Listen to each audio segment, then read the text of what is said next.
Y quisiera comenzar en esta mañana preguntándoles, cuando usted piensa acerca de una persona espiritual, de fe, ¿qué características cree usted que debería encontrar o debería tener esa persona? Si pensamos en una persona espiritual, en una persona de fe, usted dice esa persona debería ser o es así, así, así. ¿Qué características cree usted que debería encontrar en esa persona? Tranquilos, pueden opinar, pueden compartirnos sus pensamientos.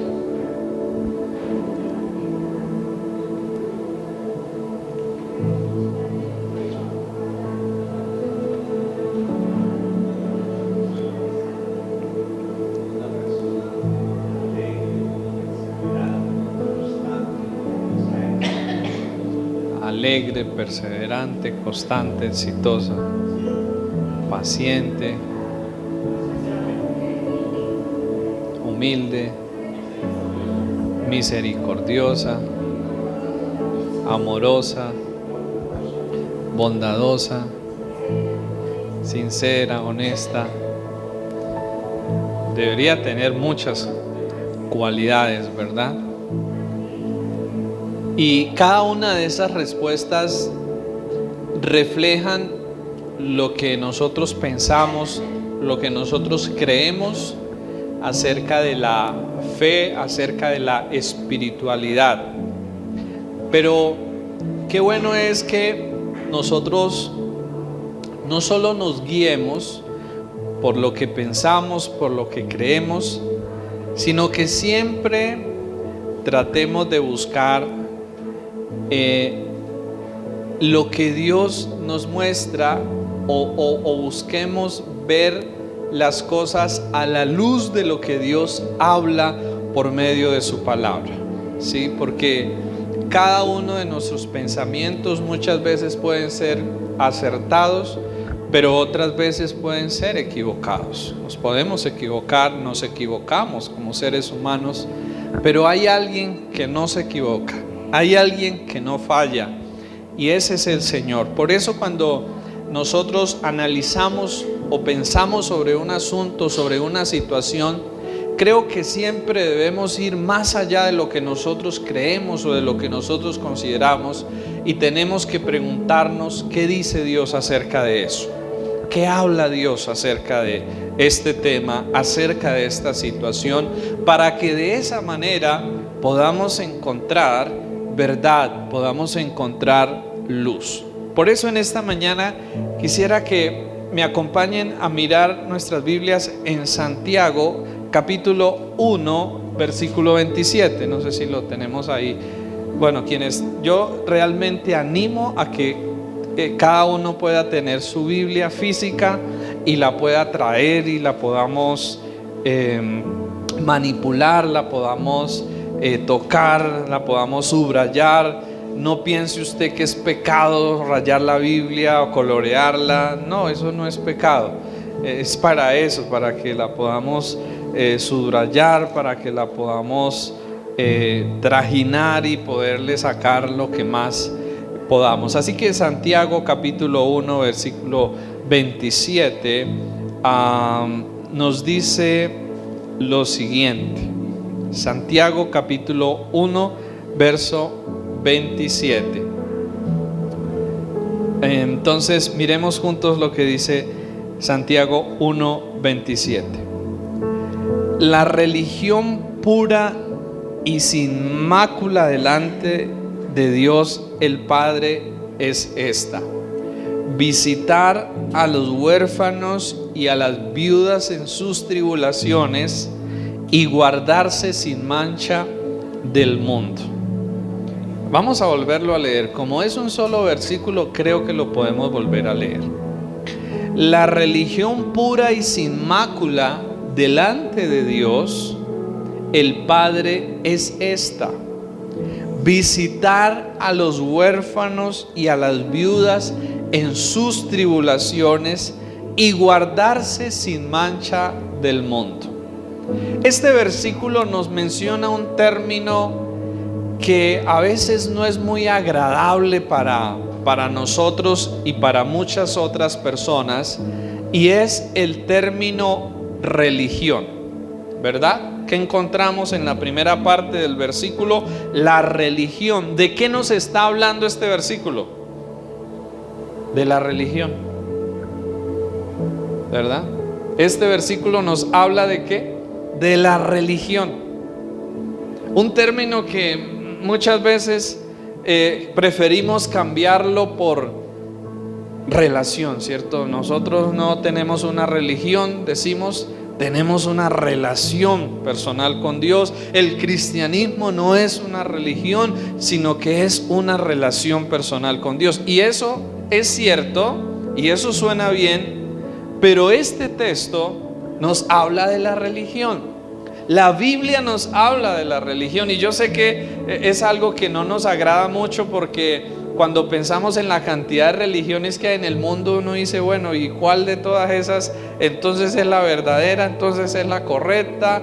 Y por eso creo que el término religión es un término que no gusta mucho, ¿verdad? Que no nos agrada, como que no nos entra mucho.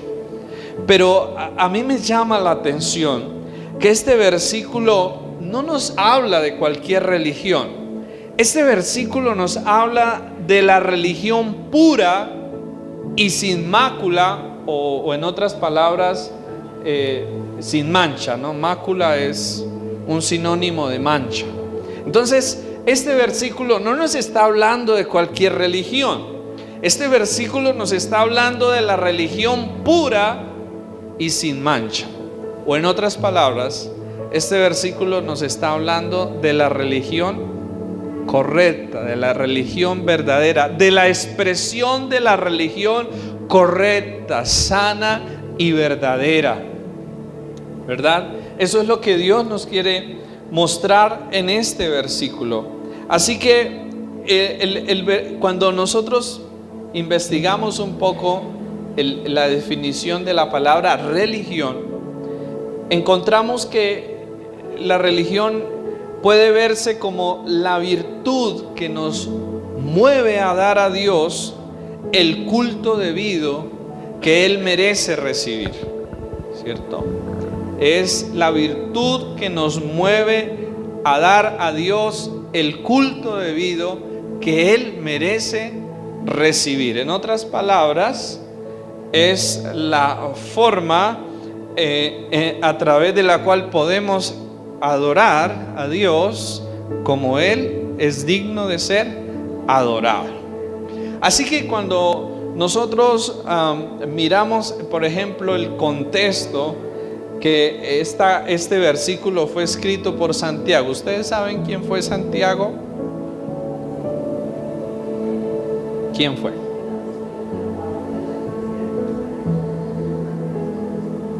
Santiago fue un hermano en la sangre de nuestro Señor Jesucristo. O sea, fue alguien muy, pero muy cercano a nuestro Señor Jesucristo, ¿verdad? O sea, porque estuvo y compartió con Él dentro de su propio núcleo de familia y luego como discípulo. O sea, es alguien muy cercano al Señor. Y el propósito general de la carta de Santiago es el siguiente. Santiago, a través de su carta, quiere llevarnos a nosotros a entender algo, y es que la fe en Dios, o la religión, o la espiritualidad, como lo queramos llamar, no es tanto palabras, no es tanto creencias, no es tanto ideología, sino que es más una forma, un estilo de vida, son acciones, ¿sí? Eso es lo que Santiago nos quiere llevar. Por eso en el capítulo 2, versículo 17 al 23, Santiago nos dice lo siguiente. Miremos juntos Santiago capítulo 2, verso 17 en adelante. Así también la fe, si no tiene obras, es muerta en sí misma. O sea, Santiago, el propósito de Santiago es llevarnos a entender que la fe en Dios no son solo palabras, no son solo conceptos, no son solo ideas, sino que deben ser acciones, deben ser obras. Porque si esa fe no va acompañada de obras, ¿qué dice? Que es muerta. Versículo 18. Pero alguno dirá: tú tienes fe y yo tengo obras. Muéstrame tu fe sin tus obras y yo te mostraré mi fe por mis obras. ¿Tú crees que Dios es uno? Bien haces. También los demonios creen y tiemblan. O sea, este versículo a mí me sorprende porque Santiago está diciendo: mire, usted no saca nada con decir que cree en Dios. Aún los demonios también dicen que creen en Dios y son demonios.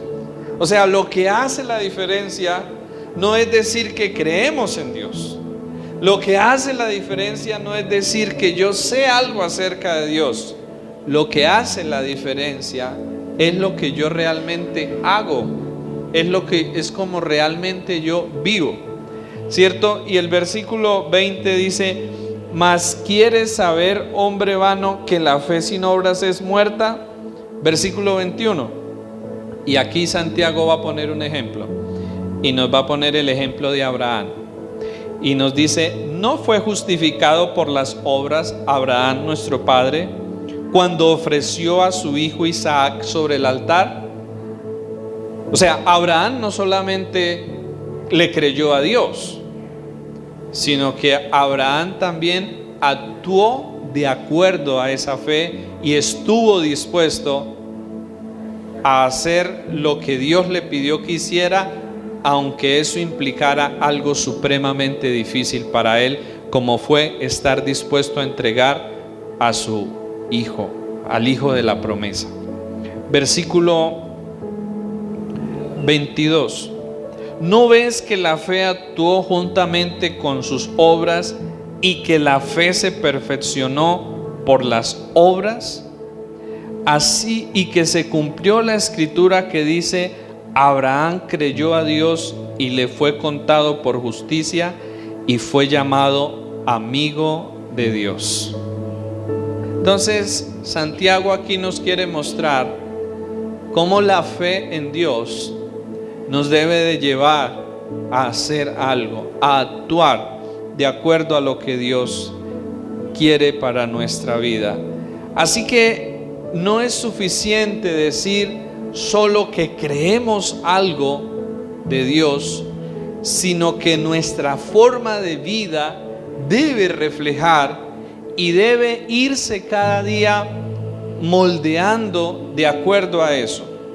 La verdadera fe o la verdadera religión o la verdadera espiritualidad no se mide por actividades religiosas, sino por un estilo de vida que busca imitar a Jesús, que busca aprender de Jesús y que busca imitar a Jesús.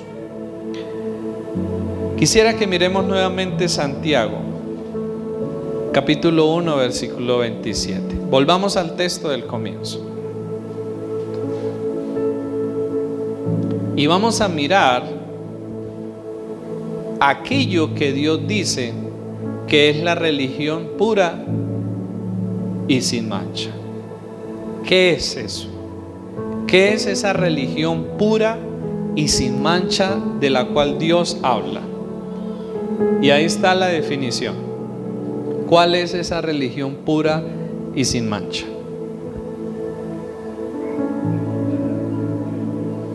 Visitar a los huérfanos y a las viudas en sus tribulaciones y guardarse sin mancha del mundo.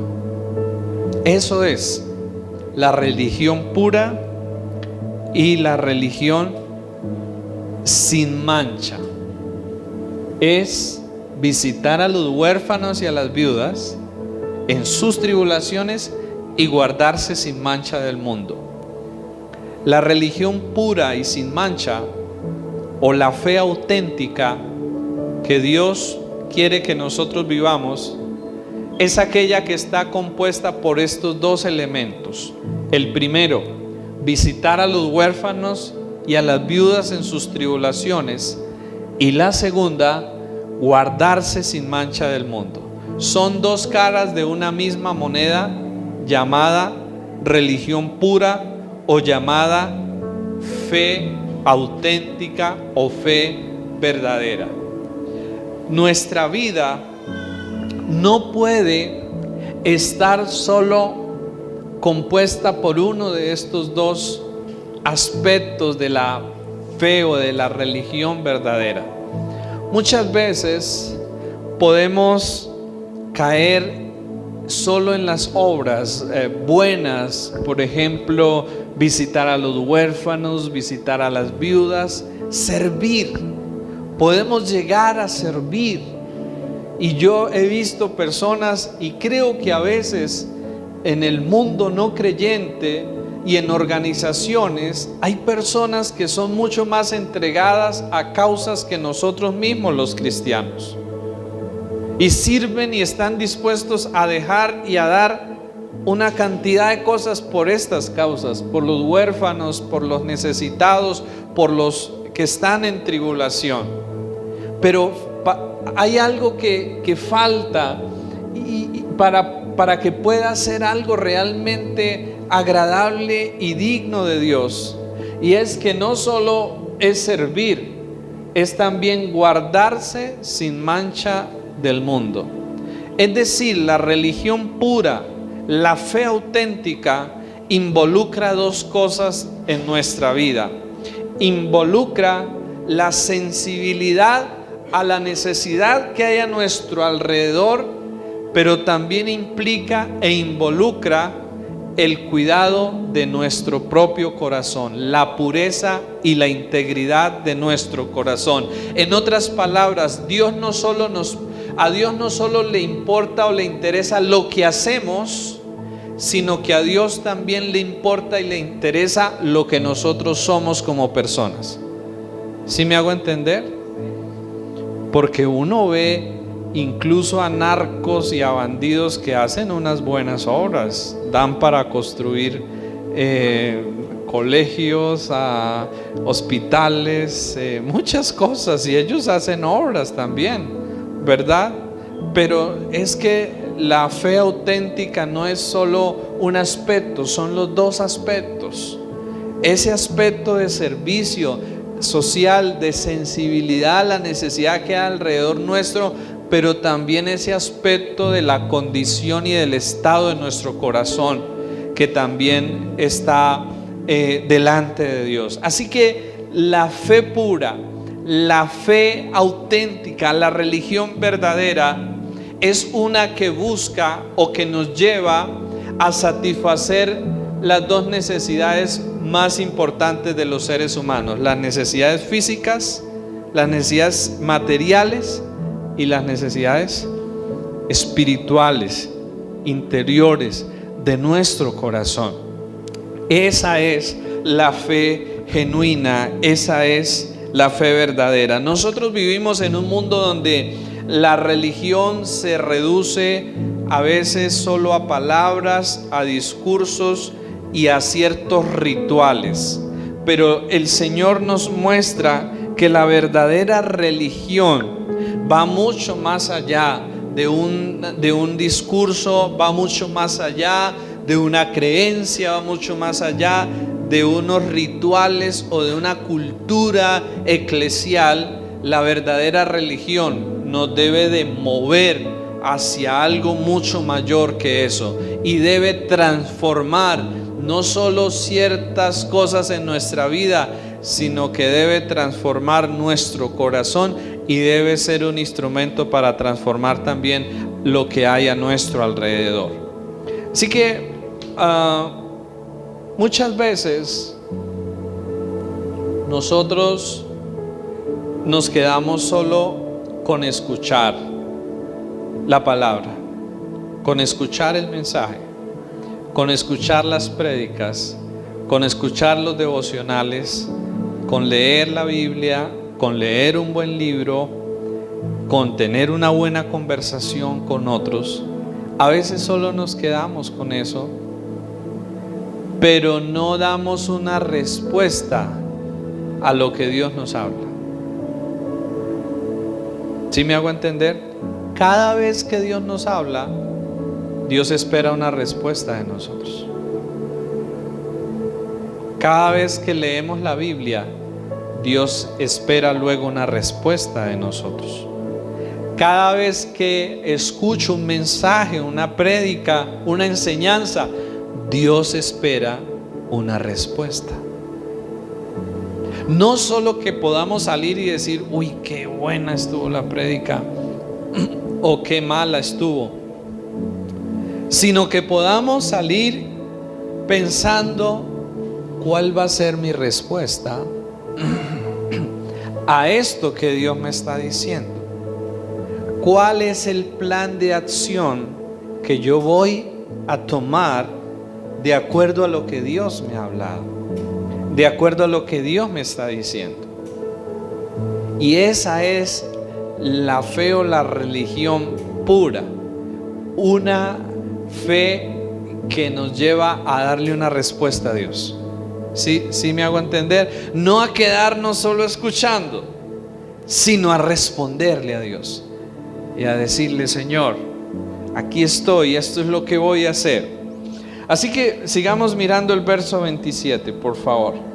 La religión pura y sin mancha delante de Dios el Padre es esta: visitar a los huérfanos y a las viudas en sus tribulaciones y guardarse sin mancha del mundo. Dos aspectos de la religión pura, de la fe auténtica, que responden a una necesidad externa, a una necesidad material y también a una necesidad espiritual de cada uno de nosotros.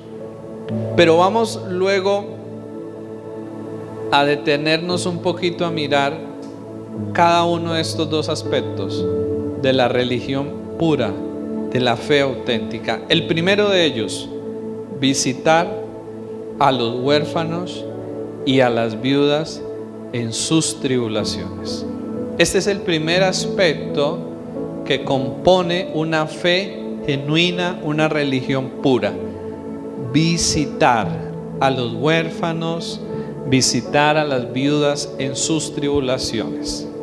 El primer, verbo que nosotros encontramos ahí, ¿cuál es? Visitar. Y yo creo que cuando nosotros leemos la Biblia hay que prestarle mucha atención a cada palabra, porque cada palabra tiene un contenido especial. Y comienza con esta palabra, visitar. Cuando usted escucha visitar, ¿qué viene a su mente?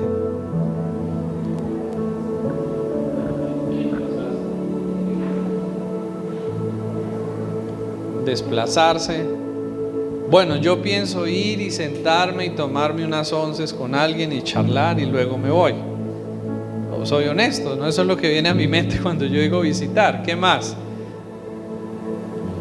¿Qué más viene a su mente? Compartir.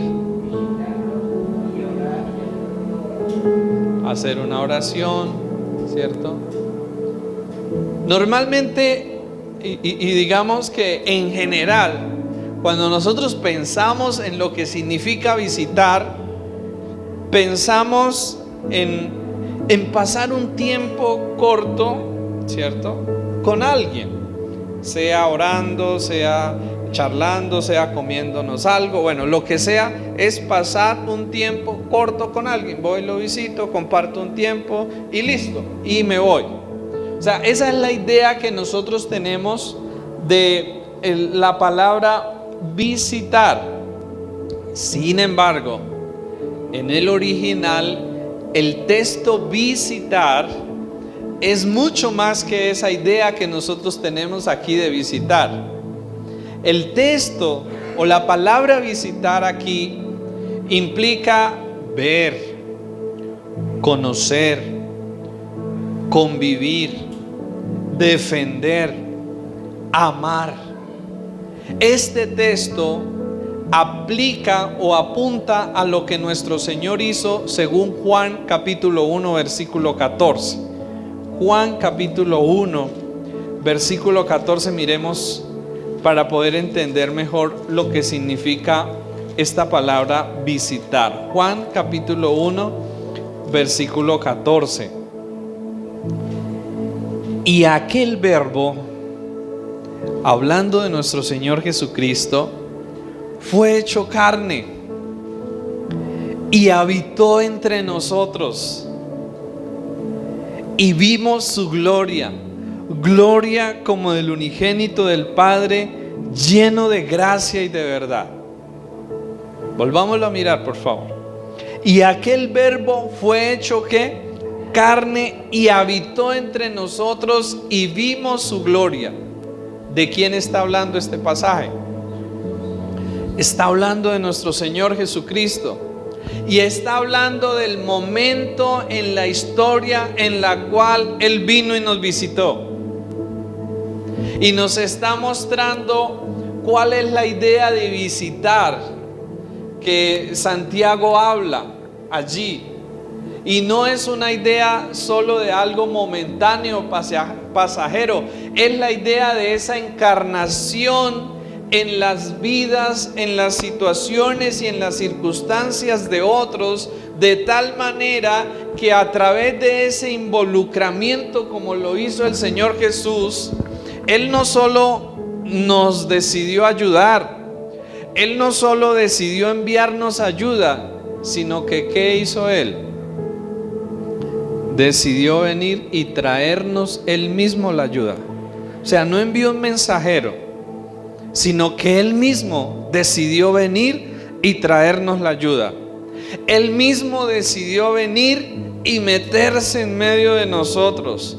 Él mismo decidió venir, como decimos, y ponerse en nuestros zapatos.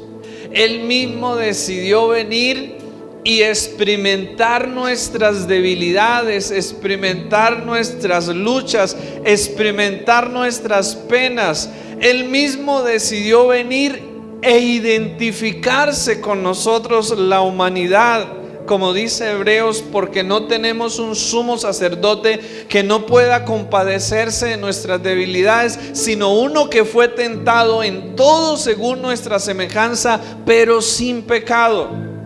O sea, Él decidió venir, meterse, involucrarse, untarse de humanidad, caminar con nosotros, estar con nosotros. Jesús nos visitó. Jesús nos visitó. Jesús nos visitó. Nosotros éramos huérfanos, necesitados, y Jesús nos visitó. Jesús vino y nos visitó. Y ahora en Santiago, la idea de lo que Él nos está diciendo acá es que así como nosotros hemos sido visitados por el Señor y hemos sido bendecidos por su visitación, ahora nuestro deber y nuestro llamado está también para ir y visitar a otros. Así que la invitación que Dios nos hace a ir y visitar a otros debe ser primero una conciencia de que nosotros mismos hemos sido visitados primero por Dios, de que nosotros mismos hemos recibido primero su gracia, su ayuda, para que luego con eso que hemos recibido, y quizás algunos de nosotros durante años hemos estado recibiendo y recibiendo y recibiendo, y quizás usted es una ovejita que tiene harta, está bien gordita porque lleva años y años, reciba y reciba y reciba. Dios su propósito es para que nosotros podamos salir luego y podamos ir y visitar a otros, ir y llevar a otros eso. Y yo quiero decirles algo en esta mañana que de pronto les va a incomodar, y es que cuando el Señor Jesús nos llama a seguirlo, Cuando el Señor Jesús nos llama a caminar con Él, Él no nos llama a una vida cómoda. Él no nos llama a una vida fácil. ¿Sí? Cuando el Señor nos invita a caminar con Él, no nos invita a la comodidad, no nos invita a la facilidad. ¿Y por qué digo esto? Porque es que el Señor Jesús lo dijo en San Juan capítulo 9, perdón, versículo 19, capítulo 19, perdón. Juan capítulo 19. El Señor dijo lo siguiente. Juan capítulo 19. Miremos los versículos 57 en adelante.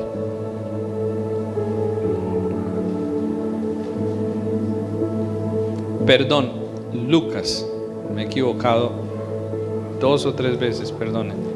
Lucas, capítulo 19, versículo 57.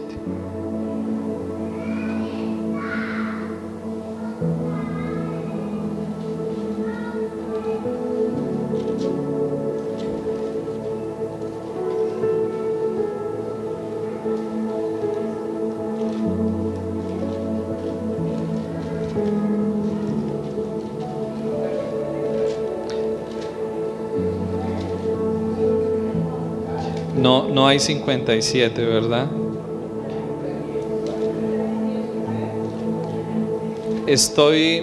Permítanme porque coloqué mal la cita y entonces, pero ya les digo bien el texto. Ya les digo bien el texto.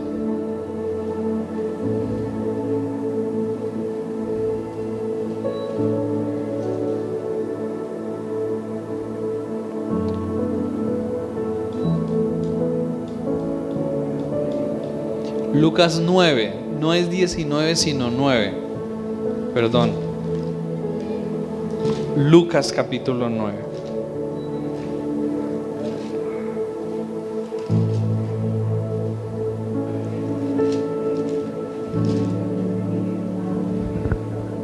Lucas capítulo 9, 57 en adelante. Miren lo que dicen estos versículos, por favor, y analicémoslo bien.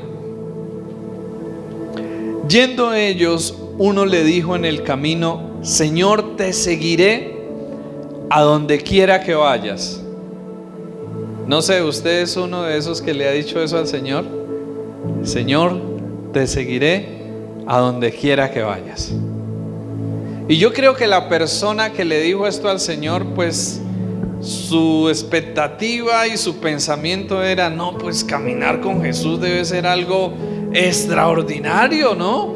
Debe ser el hombre que hace los milagros, ese es el hombre que las multitudes lo siguen, es el hombre famoso, es el todopoderoso. O sea, caminar con este hombre me va a hacer muy bien, ¿no? Me va a ir muy bien, ¿cierto? Y entonces, ¿qué dice el verso 57? Yendo ellos, uno le dijo en el camino: Señor, te seguiré a donde quiera que vayas. Pero ¿cuál es la respuesta del Señor en el versículo 58? Y le dijo Jesús: las zorras tienen guaridas y las aves de los cielos nidos, mas el Hijo del Hombre no tiene dónde recostar la cabeza. O sea, el Señor no lo animó y le dijo: sí, muchacho, vamos, sígueme. El Señor le mostró que seguirlo a Él no era algo cómodo, no era algo fácil, no era algo agradable. Y luego sigue diciendo el verso 59: y dijo a otro: sígueme. Y él le dijo: Señor, déjame que primero vaya y entierre a mi padre. Jesús le dijo: deja que los muertos entierren a sus muertos, y tú ve y anuncia el reino de Dios. Fuerte, ¿verdad? La respuesta del Señor. Verso 61: entonces también dijo otro: te seguiré, Señor, pero déjame que despida primero a los que están en mi casa. Y Jesús le respondió: ninguno que poniendo su mano en el arado mira hacia atrás, es apto para el reino de Dios. ¿Qué encontramos en común en estas tres ocasiones que el Señor le habla a estas personas? Que seguirlo a Él no es algo cómodo. Caminar con Dios no es comodidad. Pero ¿saben algo? Como iglesia y como cristianos, muchas veces caemos en la comodidad, caemos en el conformismo, caemos en el egoísmo, en pensar solo en nosotros, en nosotros, en nosotros.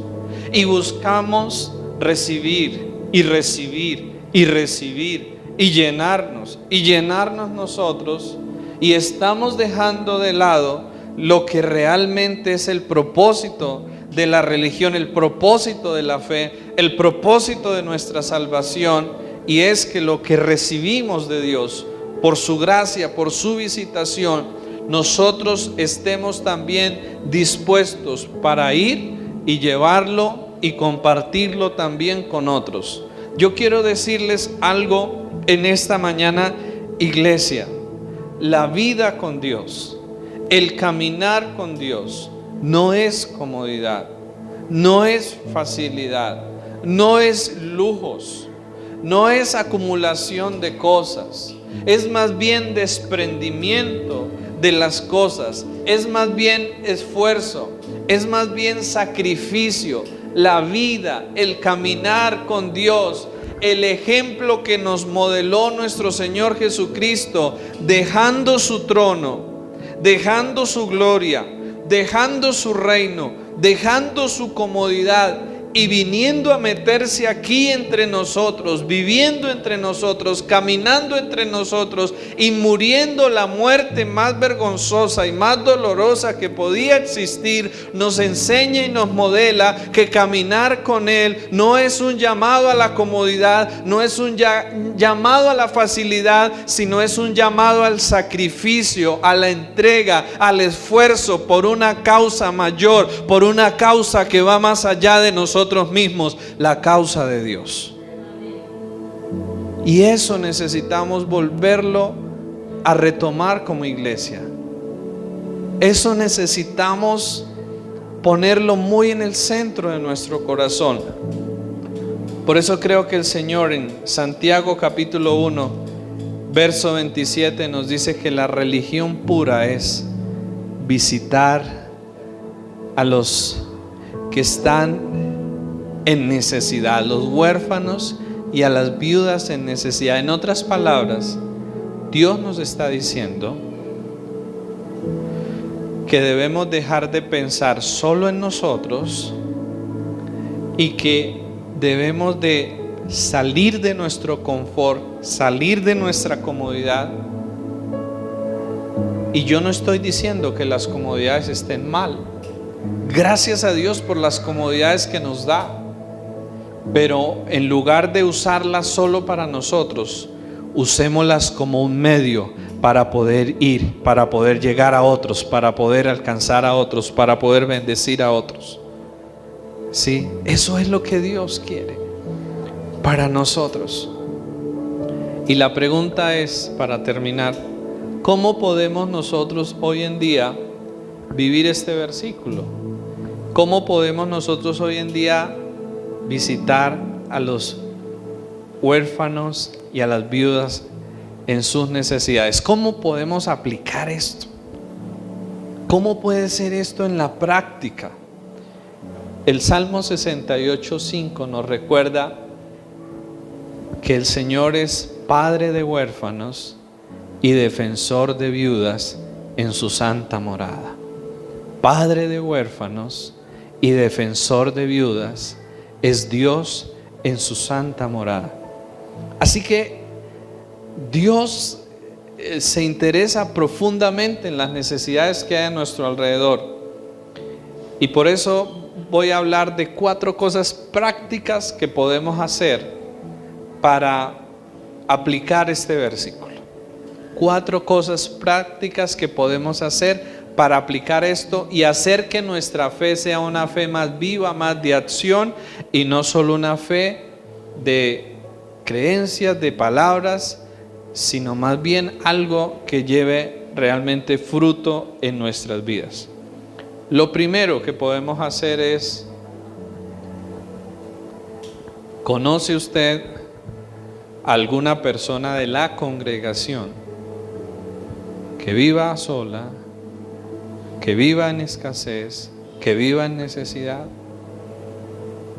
Ahí ya hay una oportunidad para aplicar este versículo. Muchas veces venimos a una congregación, utilizamos un lenguaje evangélico: ¿cómo está? Dios lo bendiga, Dios la bendiga, hasta luego.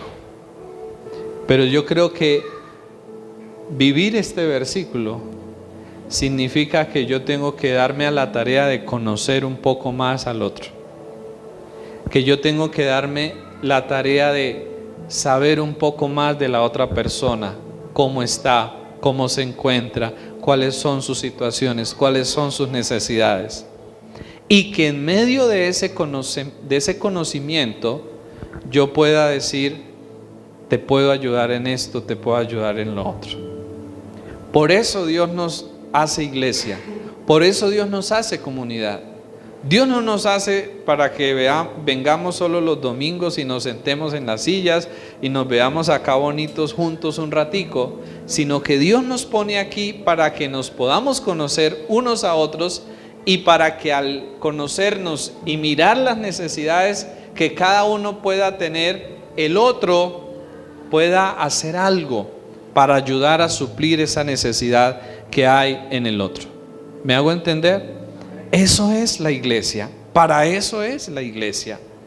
Y tenemos que buscar conocer y tenemos que dejarnos conocer también, porque si yo le cierro la puerta en la cara al otro, pues no va a poder suceder esto. Pero tenemos que buscar conocer y también abrirnos para dejarnos conocer, porque a veces yo he visto personas, o sea, no sé si suene bueno, pero, o sea, lo quiero decir a nivel general, no lo digo en particular por nadie, pero a veces yo veo personas que te terminan la reunión y salen huyendo, y a veces tengo que decirle: venga, me saluda, porque no se quieren dejar saludar, ni conocer, ni nada, o sea, no se quieren relacionar. Y tenemos que dejarnos conocer, tenemos que ser intencionales en conocernos, en conocer al otro. ¿Por qué? Porque a partir de ese conocimiento es que yo voy a poder entender las necesidades que el otro tiene y voy a poder ser instrumento en las manos de Dios para ayudar al otro. Entonces, lo primero que nosotros tenemos que hacer es buscar conocer en nuestra iglesia si hay alguien en condición de soledad, de necesidad, y poder decir: yo voy a hacer algo. No decir el pastor debería hacer algo, las personas de la iglesia deberían hacer algo, sino ¿qué voy a hacer yo? Porque es que el llamado aquí es para todos, ¿verdad? Entonces lo primero es eso. Lo segundo es mirar dentro de nuestras familias. Dentro de nuestras propias familias pueden haber personas en soledad, en necesidad, en vulnerabilidad, y yo tengo también que ser sensible a eso y buscar la manera de poder ayudar en algo frente a esa situación, frente a esa necesidad. Lo tercero, en mi conjunto, en mi barrio, en mi sector, hay alguien en soledad, hay alguien en vulnerabilidad, pues ahí es la oportunidad para vivir mi fe. Ahí es la oportunidad para ejercitar mi fe. Ahí es la oportunidad para desarrollar fe. No es solo ejercitar la fe cuando necesito un milagro y que digo le creo a Dios. También, pero la fe también se ejercita cuando yo veo y soy sensible a las necesidades que hay a mi alrededor y busco hacer algo para suplir esa necesidad. ¿Estamos acá? Así que eso es lo primero. Lo segundo es escuchar. Muchas personas, y tuvimos la experiencia, o hemos tenido la experiencia algunas veces que hemos visitado un hogar de abuelitos acá en Villeta, como a ellos les encanta que los escuchen. Y yo creo que a todos nos gusta que nos escuchen, ¿verdad? Y creo que es dedicarle tiempo a alguien para escucharle, y para saber sobre sus situaciones no nos cuesta nada, pero puede ayudar a mucho. Dios nos anima a eso, a que podamos dedicarle tiempo a alguien para escucharlo, no para hablar nosotros, porque a veces nos sentamos con otro, pero en lugar de escucharlo hablamos y hablamos y hablamos y hablamos y hablamos nosotros como loros. No, escuchemos. O sea, Santiago mismo dice: todo hombre debe ser pronto para oír, tardo para hablar y tardo para enojarse. Entonces Dios nos anima a ir y a escuchar a otros. Lo tercero, incluir.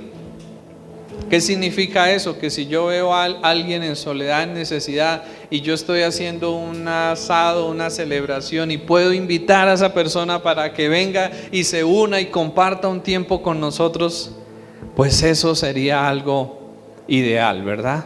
Incluir. Y finalmente, honrar. ¿Y qué significa esto de honrar? Significa que si yo sé alguna fecha especial de esa persona, cumpleaños u otra fecha importante, que yo pueda tener un gesto, un detalle, pueda hacer algo por esa persona en esa fecha o en ese día especial. Estas 4 cosas nos ayudan a poder aplicar este versículo: visitar a los huérfanos y a las viudas en sus tribulaciones. Recuerden, visitar no es solo ir un momento y charlar. Visitar es involucrarme, pasar tiempo, conocer, estar ahí, defender, apoyar. Estar ahí es comprometerse uno con eso, comprometerse con esa causa, con esa persona. Y para cerrar, quisiera que pensemos en esta mañana, y es la aplicación de este mensaje hoy. Digamos, es el plan de acción para esta semana. ¿Qué vamos a hacer esta semana con este mensaje? No es solo que usted pueda salir hoy de acá con un mensaje más, sino que usted salga hoy de acá desafiado para hacer algo, con una misión para hacer algo esta semana. ¿Y saben qué es? Identifiquemos a alguien de nuestra congregación, alguien de nuestra familia, alguien de nuestro barrio que está en soledad, que está en necesidad, que está en vulnerabilidad esta semana, y tomemos la decisión de ir y visitarle, y de ir y compartir un tiempo. Y si podemos llevarle algo, mucho mejor. Pero si no podemos llevarle algo, pero al menos podemos ir y visitar y escuchar y orar y compartir y empezar a conocer y empezar a involucrarnos, hagámoslo. La pregunta para usted hoy es: ¿sabe qué persona va a ser? O empiece a pensar y a orar a quién va a visitar esta semana. Amén. ¿A quién va a visitar esta semana? ¿A quién vamos a visitar? ¿A quién vamos a ir esta semana? Y vamos a ejercitar nuestra fe, y vamos a vivir una fe auténtica, genuina. ¿A qué comunidad en necesidad va a servir usted? ¿A qué grupo va a colaborar? ¿En qué voluntariado va a servir? Nosotros aquí tenemos puertas abiertas para ir a servir en un hogar de abuelitos. Ahorita en septiembre vamos a tener una actividad en la cárcel. Pero a veces hemos hecho invitaciones y convocatorias a esto y casi nadie participa. Yo quiero animarles para que de ahora en adelante, como iglesia, entendamos que la fe, que la espiritualidad es eso, es ir y poder servir a las necesidades, o en medio de las necesidades que hay a nuestro alrededor. Eso es ser iglesia, y eso es ser seguidores de Jesús. Amén. Coloquémonos por favor sobre nuestros pies y oremos pidiéndole al Señor que nos ayude esta semana, y no solo esta semana, sino de ahora en adelante, para poder ir y para poder ser instrumentos en las manos de Dios para bendecir a otros. Señor, te damos gracias en esta mañana porque tú nos llamas a la acción. Señor, tú no nos llamas solo a la comodidad, no nos llamas solo a llenarnos la cabeza de cosas, sino que tú nos llamas a hacer, Señor. Nos llamas a la acción. Y hoy quiero pedirte perdón, Señor, porque debo reconocer y aceptar que como iglesia hemos vivido en comodidad y hemos estado en comodidad, Señor, sin sacrificio, sin esfuerzo, sin preocupación y sin interés por esto que tú hoy nos has hablado, Señor. Yo quiero reconocer, Padre, que no hemos hecho, Señor, esto, que no nos hemos interesado en esto, que no nos hemos enfocado en esto, que no nos hemos dedicado a esto, Señor, que hemos vivido una fe más a nuestra propia manera que no a tu manera, Señor, que hemos vivido una fe más centrada en nosotros que no en las necesidades que hay fuera de nosotros, Señor. Perdónanos por nuestro egoísmo, por nuestra pereza, por nuestro descuido, por nuestra desatención, Señor. Perdónanos, Padre, por nuestra negligencia, Dios. Pero también, Señor, ayúdanos de ahora en adelante a poder levantarnos de la comodidad, a poder levantarnos del conformismo, a poder levantarnos del sueño, Señor, y a poder ir, Padre, y servir a los que están en necesidad, a los que están en soledad, a los que están en sufrimiento, a los que están en dolor. Señor, ayúdanos a ser una iglesia que sale de las cuatro paredes, Señor, que se mueve, que se levanta de su confort, que se levanta de su comodidad, que se pone su traje de trabajo y que va y se mete allí afuera en el mundo donde hay necesidad para llevar la luz, para llevar la esperanza, para llevar la verdad, para llevar el amor, para llevar la vida de Jesús a aquellos que están allí, Señor. Ayúdanos, Espíritu Santo, a poder pensar y a poder identificar, Señor, qué personas, Padre, hay en nuestra iglesia, qué personas hay en nuestras familias, qué personas hay en nuestro barrio, en nuestro pueblo, Señor, en estas situaciones de escasez, de vulnerabilidad, de tribulación, de soledad. Y ayúdanos a poder ir, Padre, a ellos, a poder comprometernos, Señor, a estar presentes y ayudar en lo que podamos, Dios. Te lo pedimos en el nombre de Jesús. Amén.